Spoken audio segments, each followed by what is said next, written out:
प्रकृति भी हमें साथ दे, हम प्रकृति के लिए अपने मन में सम्मान पैदा करें। बहुत सूक्ष्म धारणा है। मुझे 1-2 मास से ये बात गहराई से ख्याल में आई। जानते तो थे, पर बहुत गुड फीलिंग्स में आई कि प्रकृति को हमें सम्मान देना है। उसने हमें श्वास लेने के लिए हवा दी है, जीवन जीने के लिए पानी, अन्न, शरीर सब कुछ दिया है ना। अगर प्रकृति न हो तो हम कहाँ हों? तो उसका शुक्रिया करने से प्रकृति जन्म जन्म हमें सुख प्रदान करती रहेगी। मुझे एक अनुभव याद आ गया, इसलिए मेरी गति रुक रही है।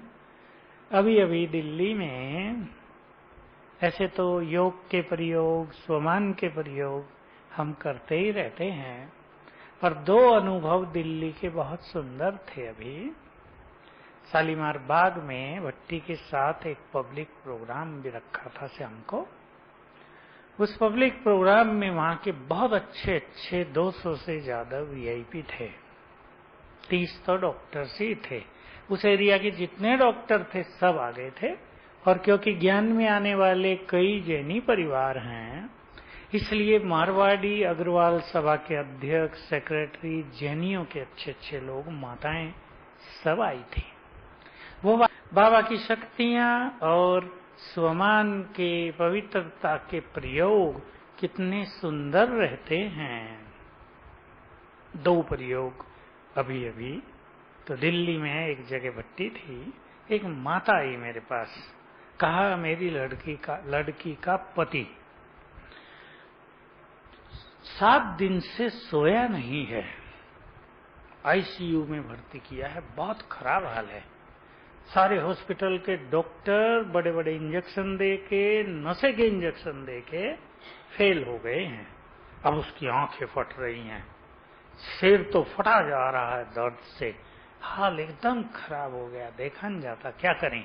मैंने बाबा से जस्ट याद किया बाबा को, और क्या इसको बताऊं, वो तो वहां है नहीं पेशेंट जो मैं कुछ करूं।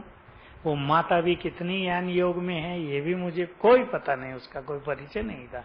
मैंने उसको कहा आप आज जाओ हॉस्पिटल में और 2 काम करना। एक तो पानी लेकर उसको दृष्टि देकर 7 बार संकल्प करना, मैं परम पवित्र आत्मा हूं, और उसे पिला देना और ये कह देना इसको पीते ही तुम सो जाओगे। दूसरा, मैंने एक नया प्रयोग कराया। मैंने कहा आप हाथ ऐसे मलना और 7 बार संकल्प करना, मैं परम पवित्र आत्मा हूं, और उसके सिराने बैठकर हाथ यहां रखना, रखे रखना, और उसको कहना सो जाओ। जैसे आदेश दिया जाता है ना, सो जाओ। अगले दिन वो माता आई सवेरे, उसकी दूसरा सेंटर था वो वहां ही जहां दूसरी जगह भट्टी थी। कहा भाई बड़ा गुड न्यूज है, हमारा वो व्यक्ति रात को गहरी नींद सोया। डॉक्टर भी हैरान कि तुमने क्या किया है। तो इतना अच्छा देखो, सोया वो और सुख मुझे मिला। होता है ना ये, कितना एक पुण्य का काम हुआ। उनके परिवारों में शांति फैल गई थी कि ब्रेन हेमरेज न हो जाए, आंखें फटी जा रही एकदम। दूसरा प्रयोग, जयपुर में कुमार इंजीनियरिंग में पढ़ता है, कल ही पेपर हैं, तेज बुखार चल रहा है 3 दिन से, कल ही पेपर हैं। मुझे कहा क्या करें, पेपर हैं, गड़बड़ हो जाएगी, 3rd सेमेस्टर है। तो मैंने उसको भी ये विधि बताई, पानी को ऐसे ही चार्ज करके 5 बार पियो दिन में, मैं परम पवित्र आत्मा हूं। और एक विधि बताई, हाथों को ऐसे ही मल के संकल्प करना, मैं मास्टर सर्वशक्तिवान, और खुद ही अपने मस्तक पे रख लो और संकल्प करो मेरा बुखार उतर जाए। बस शाम तक ठीक हो गया। अगले दिन एग्जाम भी दिया, इतना अच्छा दिया कि बुखार की जो फीलिंग्स थी, जो से कमजोरी आती है, वो भी खत्म। तो ये बहुत अच्छे बाबा की याद के तरीके हैं जिससे हम दूसरों को सुख पहुंचा सकते हैं। हमारा शुभ भावनाओं का बैंक भी चालू है, आप सब उसमें जमा कर रहे होंगे, कर रहे हैं, लिया है सभी ने फॉर्म, सभी उसमें हमारा योग भी गिनती होगा, हमारी शुभ संकल्प भी गिनती होंगे। देखिए उसमें तो कम लिखा है, बड़ी प्रारंभिक चीज लिख दी है। मान लो हम ये अभ्यास कर रहे हैं, मैं इष्ट देवी हूं, सब आत्माओं का कल्याण हो, बहुत बड़ा इफेक्ट होगा। मैं पूर्वज हूं, सबका पालन करता हूं, सब आत्माओं को शांति मिले, वाइब्रेशंस जाएंगे। ये बड़े अच्छे अच्छे प्रयोग हम करते रहें। और कई सोचते हैं कि जब हम विश्व के लिए करेंगे तो हमें क्या फायदा है, हमें क्या अनुभव होगा। ये सबसे बड़ा पुण्य है। बाबा की भी सुनी ना अभी मनसा सेवा, ये सबसे बड़ा पुण्य है। जैसे पुण्य का रिटर्न हमें मिलता है, इस पुण्य का रिटर्न 1000 गुना तुरंत हमारे पास आ जाता है, हमें सुख मिलने लगता है। मैंने कुछ ऐसी आत्माओं से प्रयोग कराया जिनका विघ्न हटता नहीं था, जिनके दुख मिटते नहीं थे। मैंने उन्हें एक छोटी सी राय दी कि केवल एक दिन के लिए मैं पूर्वज हूं, इस स्मृति में स्थित होकर ग्लोब को, विश्व के गोले को 1 मिनट सकाश दो 10 बार एक दिन में। शाम तक ही फोन आ गया कि दुख समाप्त हो गया है, क्योंकि इससे हमारे पुण्य बहुत जमा हो जाते हैं। इसलिए जहां भी आप जाएं, जिससे भी मिलें, उनको ये होमवर्क याद दिलाना है। याद है ना होमवर्क? बाबा ने काम दिया हुआ है। सब पूर्वज बनकर सबको, सब धर्मों की आत्माओं को सकाश देनी है। बहुत अच्छे अच्छे उसमें महावाक्य है मुरली में। लास्ट मुरली है पिछले सीजन की। संसार की सभी धर्मों की आत्माएं अब तुम पूर्वजों की ओर आकर्षित हैं। बहुत सूक्ष्म बात बाबा ने कही, वर्तमान की बात कही हमें। आकर्षण हो रहा है तुम्हारा उनके अंदर, तुम उन्हें अपनेपन की फीलिंग से देखो तो वो भी समझेंगे ये हमारे हैं। सकाश देने की सेवा करते रहो, तुम्हारा जीवन निर्विघ्न बन जाएगा।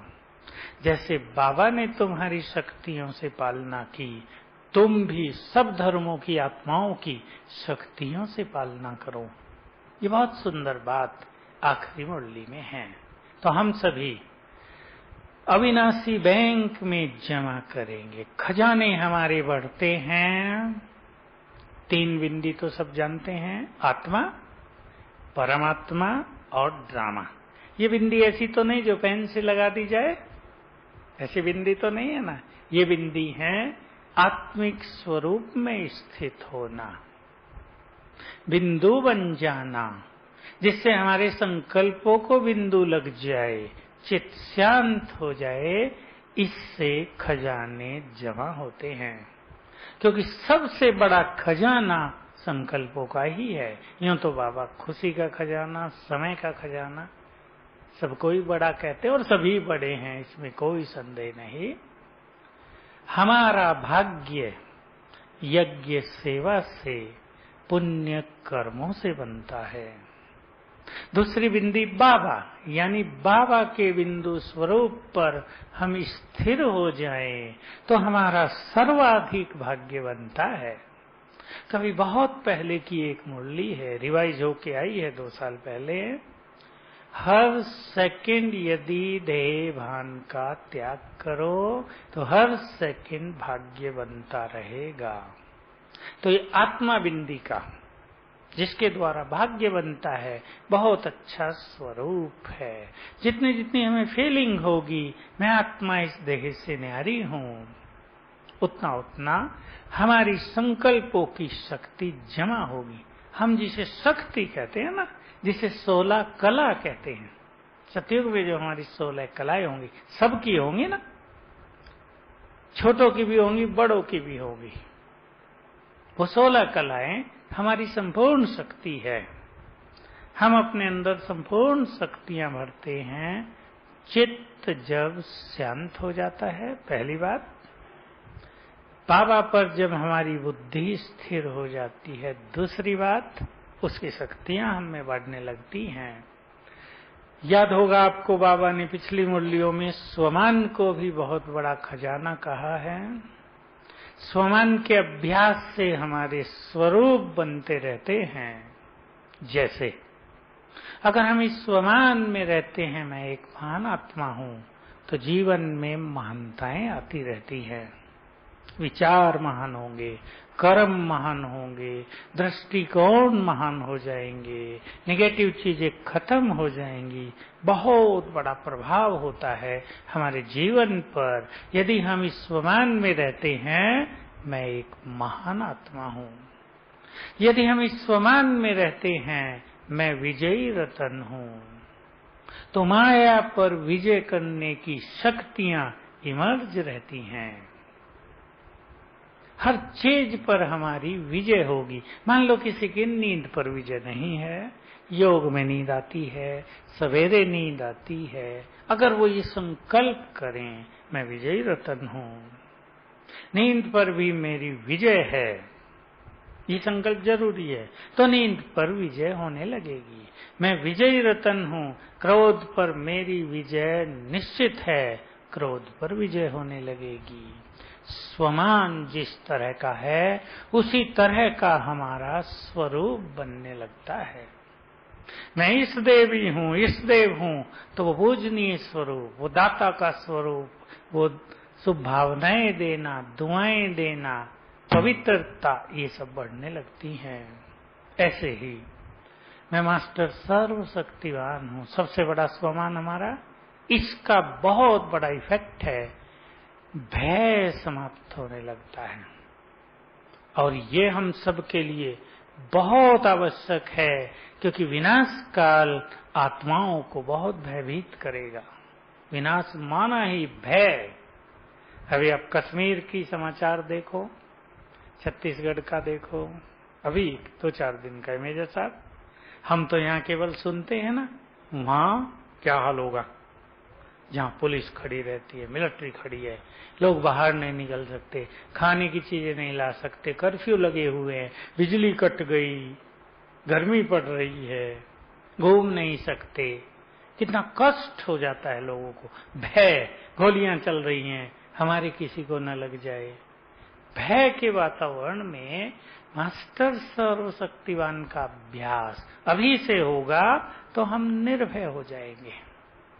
बहुत जरूरत पड़ेगी हमें विनाश काल में स्मृति स्वरूप होकर रहने की। बार बार हमें अपने को याद दिलाना पड़ेगा, खेल पूरा हो रहा है, सबको जाना है, सब कुछ छोड़कर, बच्चे छोड़कर, संपत्ति छोड़कर, घर छोड़कर, बिजनेस छोड़कर, जो यहाँ का था वो यहीं छोड़कर चल देना है। बहुत स्मृति स्वरूप होना पड़ेगा, अन्यथा फील होगा हमारा सब कुछ चला गया, बाबा ने मदद नहीं की, बाबा से भी नाराजगी रहेगी, बाबा में संशय आएगा, संशय का परीक्षा होगी उस समय, निश्चय की परीक्षा। इसलिए बहुत आवश्यक है हम स्मृति स्वरूप हो जाएं। इसीलिए आप में से कईयों को मालूम होगा, सन्यास में नियम बना दिया था, 3 दिन से ज्यादा एक जगह नहीं रहना, जब वहां से जाना है तो वहां का कुछ भी लेकर नहीं जाना, लाठी भी नहीं, वहां जो बिछाया था वो भी नहीं। ये स्थिति हमारी होगी अंतिम, कि हमें ये तैयारी करनी पड़ेगी। सब कुछ हमने कमाया जीवन भर, हमने बहुत मेहनत करके कमाया है, बच्चों की पालना की है, उनको बड़ा किया है, मकान बनाया, वो सब छोड़ के चलना है। स्मृति स्वरूप कि ये अपना कर्तव्य था, इतने समय के लिए इसका हमें सुख लेना था, अब हम चले अपने धाम। तो न बच्चों में मोह रहेगा, न संपत्ति में मोह रहेगा, न व्यापार में मोह रहेगा। साक्षी भाव बहुत बढ़ाना होगा। ये है ड्रामा की बिंदी। ड्रामा का जो गुह्य ज्ञान हमें बाबा ने दिया है, उसका प्रयोग हम अभी से करके मन के संकल्पों को बिंदी लगाया करें। मुरली चली है ना कल, शायद याद है ना, ड्रामा में हमें ये कहना ही नहीं है ये न होता तो ये हो जाता, हम वहां न जाते तो ये न होता। तो दो बहुत अच्छे संकल्प पक्के कर दे जीवन में। यहाँ हर एक आत्मा का अपना अपना पार्ट है, इसलिए मैं सुनाए हैं कई बार, इसलिए यहाँ किसी का कोई दोष नहीं। जो हमारे चित्त की भावनाएं निगेटिव होती रहती है ना, बदले की भावना रहती है, इसने ये किया ठीक करेंगे इसे, गुस्सा रहता है मन में। अपने को अच्छी तरह ट्रेनिंग देकर समझा दें, सब अपना अपना पार्ट बजा रहे हैं, यहाँ किसी का कोई दोष नहीं। ट्रेनिंग देनी पड़ेगी, एक दिन सोचने से काम नहीं हो जाएगा, बार बार सालों साल हमें इन संकल्पों को अपने अंदर समाना पड़े। दूसरा बहुत सुंदर संकल्प, जो कुछ हो रहा है वही सत्य है। इसकी भी ट्रेनिंग देनी पड़ेगी अपने को। देखो बाबा ऊपर बैठकर खेल को साक्षी होकर देखता है, उसे कोई संकल्प नहीं होता, न किसी के बारे में क्वेश्चन है, न किसी के बारे में कंप्लेंट है। मैंने बच्चों की इतनी पालना की फिर भी ये भाग गए, है कंप्लेंट है? बाबा के मन में कुछ नहीं। हम सोचा करते हैं कभी कभी, हमने देखा बाबा को ओम शांति भवन में शायद रात बैठते थे विदेशियों के लिए, 12 घंटे, 13, 14, 15, 16 इतने घंटे। कई लोग तो ये भी कह देते थे गुस्से में, बाबा इन विदेशियों के लिए क्यों टाइम वेस्ट कर रहा है। कह देते हैं ना भाई, खुद को तो नींद आती है, लगता है बोर हो रहे हैं ये तो। लेकिन देखो इतनी बड़ी पालनाएं बाबा ने की, और उनमें से बहुत आत्माएं बाबा को छोड़ के चलती बनी। बाबा को कभी ये ख्याल ही नहीं हुआ, किसी की कोई शिकायत नहीं कि मैंने इनके लिए इतना किया और देखो ये छोड़ के चल दिए मुझे। मैं समझता हूं जो तब विदेशी थे उनमें से 10% बचे होंगे, बाकी सब अपने घर चले गए। विदेशियों का तो ऐसा ही होता है ना। ऑस्ट्रेलिया में 3 चीजें बहुत प्रसिद्ध थी, वो भाई मुझे बताते थे। 3 W वहां प्रसिद्ध है, क्या? वर्क, वाइफ, और एक और क्या था भाई, वेदर। तीनों पे कोई भरोसा नहीं, कभी भी जा सकते हैं, तैयार रहते हैं। जिससे शादी हुई वो कभी भी छोड़ के चल देगी, पत्नी को है ये कभी भी छोड़ के चल देगा, हमें कोई भरोसा नहीं। वर्क, वेदर और वाइफ, तीनों पर कोई विश्वास नहीं। अभी आप देख लो, माताएं सब अच्छी तरह जानती हैं, अगर पति पत्नी के बीच विश्वास न हो तो जीवन कैसा रहता है। जहां पति पत्नी पर विश्वास नहीं, उनका जीवन कैसा होगा। इसलिए साइकोलॉजिकली ये वेस्टर्न कल्चर वाले लोग काफी नीचे उतर चुके, उदास, खुशी ढूंढनी पड़ती है उन्हें। इसलिए लाफिंग क्लब बना दिए, हंसाते हैं जोर जोर से, बनावटी हंसी, अंदर से हंसी आ नहीं रही, हंसा रहे हैं। और हमारा देश भारत इसलिए सबसे महान है, यहाँ एक दूसरे में विश्वास, यहाँ विश्वास की कल्चर है ना। हमारी कल्चर में विश्वास है, हमारी कल्चर में अपनापन है, एक दूसरे को देने की, सहयोग की भावना है। देखो हमारी कल्चर कितनी सुंदर थी, माताएं जानती होंगी। जब तक किसी सन्यासी को, किसी ब्राह्मण को, किसी गरीब को भोजन न खिला दें, रोज भोजन नहीं करते थे। ये हमारी महान कल्चर थी। अभी 100 साल पहले तक, 100 साल में सब कुछ बिगड़ गया। अंग्रेज लोग आए थे, सब बिगाड़ दिया भारत की कल्चर को। तो हम सभी ड्रामा के इस ज्ञान से अपने विचारों को शांत करें। तीनों बातों से विचारों को, संकल्पों को शांत करना, इससे होंगे हमारे खजाने जमा। सबने ये अच्छी तरह सुना है, खजानों को खर्च करें तो खजाने बढ़ते जाएंगे। खुशी का खजाना देंगे तो डबल होकर खुशी हमारे पास आती रहेगी। दूसरों को मदद करेंगे, पुण्य करेंगे, हमारे पुण्य का खाता बढ़ता चलेगा। समय को सफल करेंगे, समय हमारे बहुत काम आएगा। दुआएं देते चलेंगे तो दुआएं मिलती चलेंगी। दुआएं बहुत अच्छी चीज हैं, हम सब ये अभ्यास किया करें। अब इस प्रोजेक्ट के अंतर्गत वाइब्रेशंस देना, एक दिन आप करके देख लें, सबका कल्याण हो, सबको सुख मिले, सब निरोग हो जाएं, सबका जीवन विघ्नों से मुक्त हो जाए, सबका आपस में बहुत स्नेह हो जाए।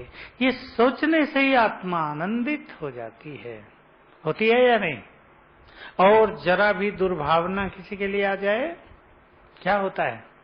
हमारे मन में जरा किसी के लिए उल्टी भावना आ जाए, उसका इफेक्ट तुरंत हमें दिखाई देता है कि भाई जो शांति थी, जो हमारी खुशी थी, जो बहुत सुंदर आनंद था, वही समाप्त हो गया। तो हम बहुत प्यार से बाबा के इस प्रोजेक्ट को अपनेपन से इसे आगे बढ़ाएंगे और पुण्य और यज्ञ सेवा के द्वारा अपने खाते को जमा करेंगे। यज्ञ सेवा की मुरली चली है ना अभी 4-5 दिन पहले, याद है? मुझे याद आ रहा था बाबा की एक ऐसी यज्ञ सेवा की मुरली थी, तुम यदि सच्चे दिल से यज्ञ सेवा करो तो यह यज्ञ सेवा तुम्हें मन इच्छित फल प्रदान करेगी।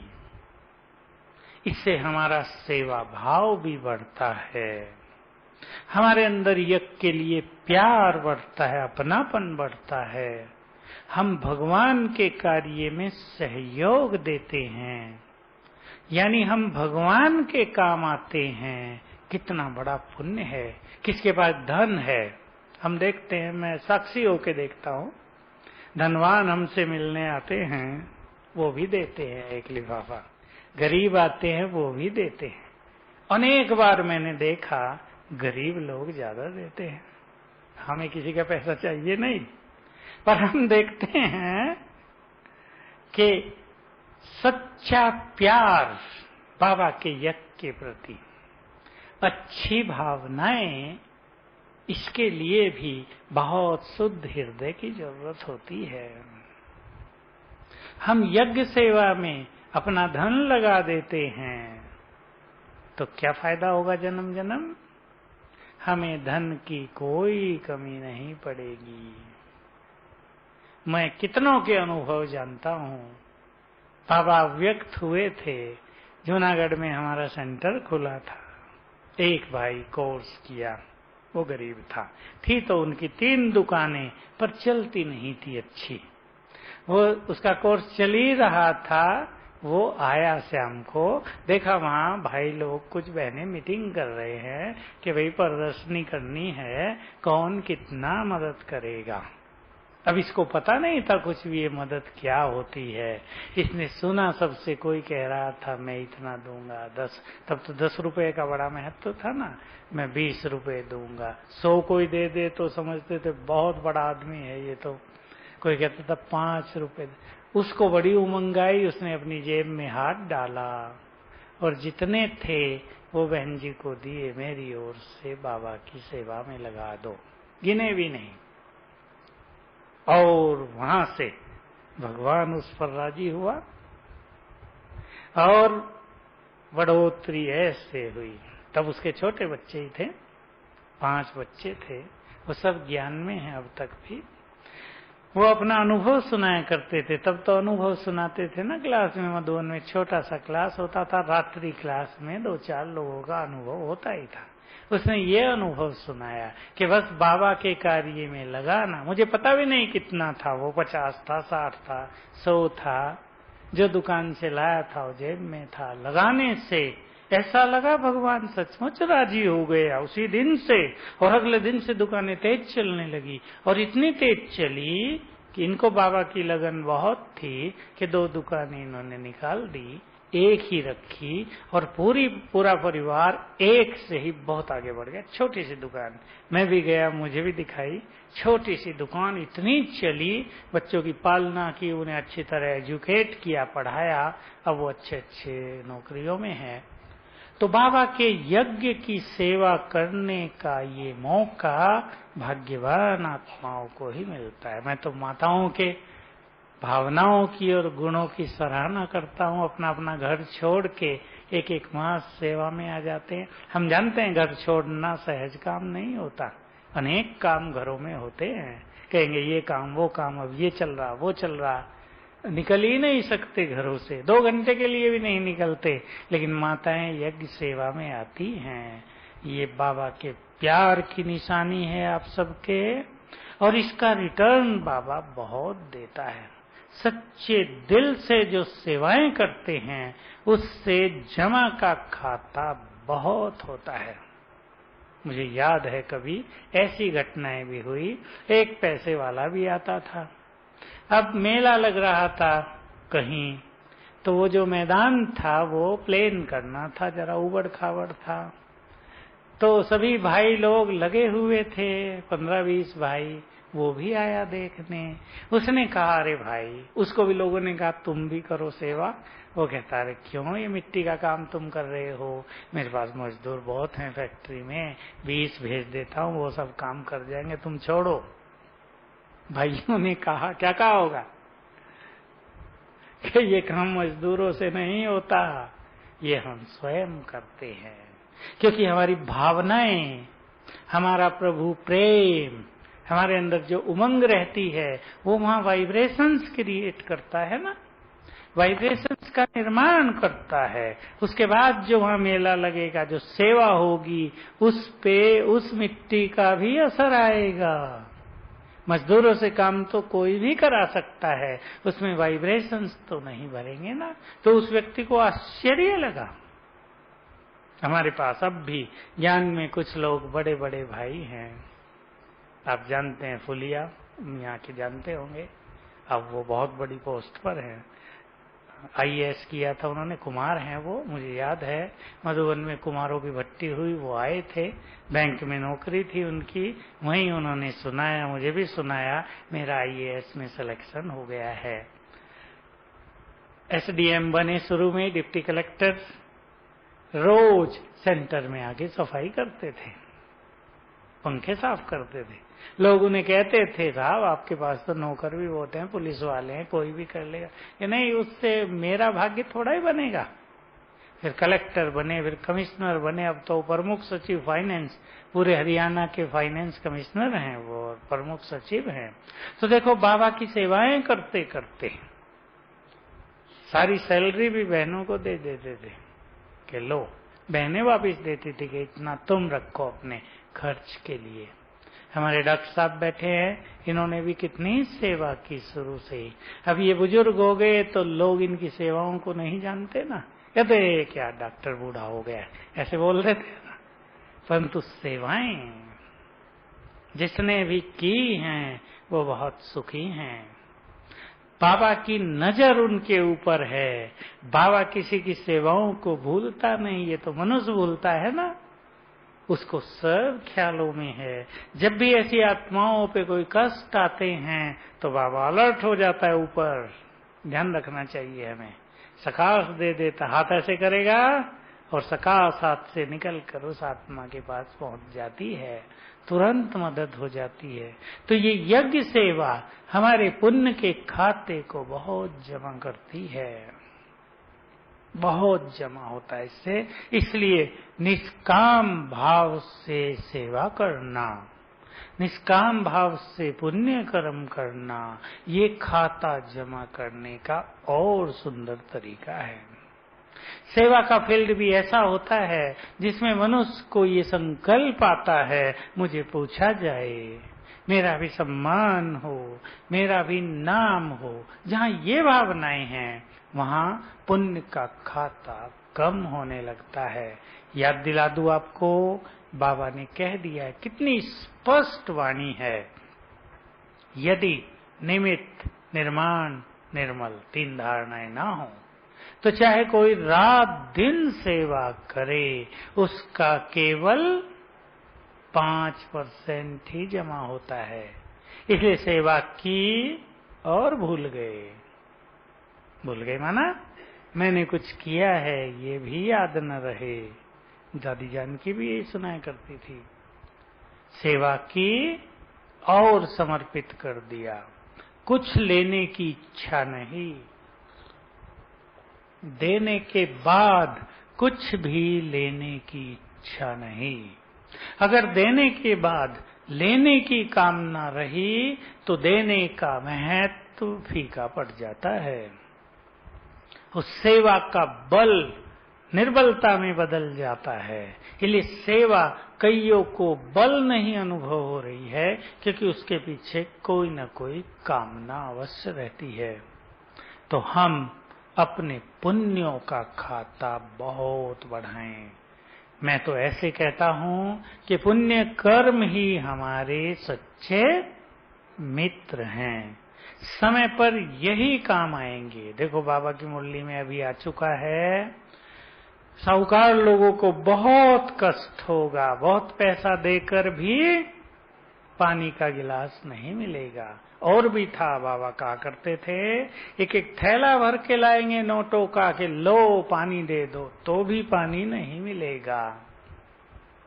लेकिन जिनके पास पुण्यों का खजाना जमा होगा, पानी स्वतः ही चलकर उनके पास आ जाएगा। प्रकृति उनको सहयोग प्रदान करेगी, विनाश काल में उन्हें कोई कष्ट नहीं होगा। इसलिए अंतिम समय विनाश काल में पैसा काम नहीं आएगा, काम आएंगे पुण्य कर्म और हमारी श्रेष्ठ स्थिति।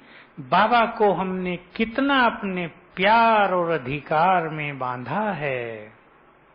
प्यार और अधिकार 2 रस्सियां दी है ना बाबा ने हमें, मुरली में है यह व्यक्त में, बाप को अपने प्यार और अधिकार की रस्सी में बांध कर रखो।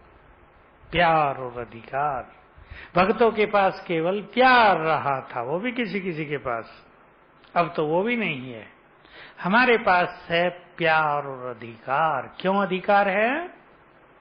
क्यों अधिकार है?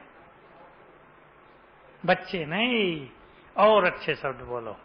बच्चे तो सारी दुनिया है, और अच्छे शब्द बोलो। वो हमारा है, अपनों पर अधिकार होता है ना। ये अपनेपन की फीलिंग हम उसके प्रति बढ़ाते चले, बहुत जरूरी है। रोहित भाई भी जा रहे हैं, पक्का करना, जहां भी जाओ बाबा हमारा है। मेरा बाबा आ गया गीत तो है ही, पर वो हमारा है। संसार में कोई कह सकता है भगवान हमारा है? किसी को कहना भी नहीं आता, हाथ ही जोड़ते हैं, हे प्रभु दया करो। वो हमारा है। अधिकार कितनी बड़ी चीज है, हमारा। तो अधिकार भी और अपनापन भी, प्यार भी, अधिकार भी, और इस प्यार में बहुत अपनापन भी। इससे बहुत कुछ ठीक होता रहेगा। अधिकार से हम बाबा को बांध सकेंगे। हम कह देते हैं ये करो बाबा, जैसे बच्चे जिद करते हैं ना माताओं के आगे, ये करो मुझे चाहिए। माताओं को क्या करना होता है? वो मानेंगे नहीं जब तक आप पूरी न करेंगे इच्छा। हम भी ऐसे ही बच्चे हैं बाबा के, हमें जिद तो नहीं करनी, पर वो मेरा है। इस गुड फीलिंग को सभी बढ़ाते चलें। मुझे एक लास्ट में बात याद आई बाबा की, आज ही मैं एक मुरली पढ़ रहा था, इसी सीजन की है, जिसमें बहुत सुंदर महावाक्य है कि आगे चलकर सेवा होगी स्थिति से। आगे चलकर सेवा ऐसे चेहरों से होगी जिनके चेहरों पे सब खजानों की प्राप्तियों के चिन्ह होंगे। सब कुछ मिल गया। जो आत्माएं सर्व खजानों से भरपूर होंगी वही संसार को कुछ दे पाएंगी। मैं बहुत पहले से ये बात सोचता था, देखकर बहुत कुछ समझ में आता था कि असली सेवा श्रेष्ठ स्थिति से होती है। असली सेवा हमारे चेहरों से, हमारे वाइब्रेशन से होती है। भाषण तो कोई भी कर दे, हमारे पास स्पीकर्स की कोई कमी नहीं। जितने स्पीकर बाबा के यज्ञ में हैं उतने संसार में किसी ऑर्गेनाइजेशन में नहीं है। पॉलिटिकल पार्टियों के पास 2-4 स्पीकर होते हैं, हमारे पास हजारों हैं। किसी बहन को खड़ा कर दे, 1 घंटा भाषण करके आएगी और लोग कहेंगे वाह देवी के पास कितना ज्ञान है। एक जगह हुआ पीछे, बहन ने, मेरे साथी थी, तो 1.25 घंटा उसने कहा योग की कमेंट्री से योग कराना था। मेरे से पूछा कितना टाइम बोल दूं? मैंने कहा खुले दिल से बोलो, कोई झंझट तो है नहीं, सब बैठे हैं, मुझे ही बोलना था, मैं अकेला स्पीकर। मैंने कहा तुम्हारा ही टर्न है, मुझे से बोलो। उसने 15 मिनट तो आत्मा का ज्ञान दिया, 15 मिनट परमात्मा का, और फिर योग की विधि बताकर सबको योग में बैठा दिया। वाइब्रेशंस अच्छे हो गए। पीछे बाहर निकले तो मैं थोड़ा पीछे था, देखा एक व्यक्ति उस बहन से बात कर रहा है। वो क्या कह रहा था, मैं आ गया। वो था वहां का प्रसिद्ध कथावाचक, भागवत कथा करता था। अब वो क्या कह रहा कि अरे बहन जी, आपने 1.25 घंटे में 4 वेदों का सार बता दिया। हमारी भी समझ में आया, हमें अपनी महिमा का पता नहीं चलता ना। उसे तो था कि मैंने क्या भाषण किया, आत्मा का परिचय दिया, परमात्मा का छोटी सी बात बताई। और सुनने वाला जो कथावाचक बैठा, जिसका नाम है उस स्थिति में, वो कह रहा है बहन जी आपने इतने थोड़े समय में 4 वेदों का सार बता दिया, आप कितने महान हैं, कितना ज्ञान है आपके पास। तो उसको नशा चढ़ा बहन जी को कि मैंने छोटी बात नहीं बताई, ये तो बहुत बड़ी बात बता दी। तो हम सभी अपने श्रेष्ठ स्वमान को पहचानते चलें। जिस ऊंची नजर से बाबा हमें देखता है, उसी ऊंची नजर से हम भी अपने को देखें। हंसी की लास्ट बात बता देता हूं, मैंने अपने को कैसे ट्रेनिंग दी थी। छोटे हॉल में बाबा आते थे मधुबन में, हम बिल्कुल पास पास बैठते थे, बिल्कुल आप भी दूर बैठे, पहली लाइन वाले बिल्कुल पास। तो मैं कभी कभी सोचा करता था, मुरलियां चलती थी जब, तो बाबा कहता था तुम महान आत्माएं हो, चुनी हुई आत्माएं हो, विशेष आत्माएं हो। मैं सोचा करता था भगवान भी कभी बैठ के सोचता तो होगा कि मैं इनको कितना समझाता हूं तुम महान हो, पता नहीं इनकी समझ में कब आएगा। ये क्यों नहीं समझते कि हम सचमुच बहुत महान हैं। तो बार बार हमें कहता है ना, बार बार। 2 साल पहले बाबा के बहुत अच्छे शब्द, बच्चे तुम साधारण नहीं हो, इस संसार की सबसे महान आत्माएं हो, तुम साधारण नहीं हो, पूर्वज हो, अपने को पहचानो। चलो अब इसी फीलिंग से हम विश्व को सकाश देंगे। ग्लोब पर बैठे सभी, बिल्कुल संकल्प करें मैं पूर्वज फरिश्ता ग्लोब के ऊपर, विश्व के गोले पर विराजमान।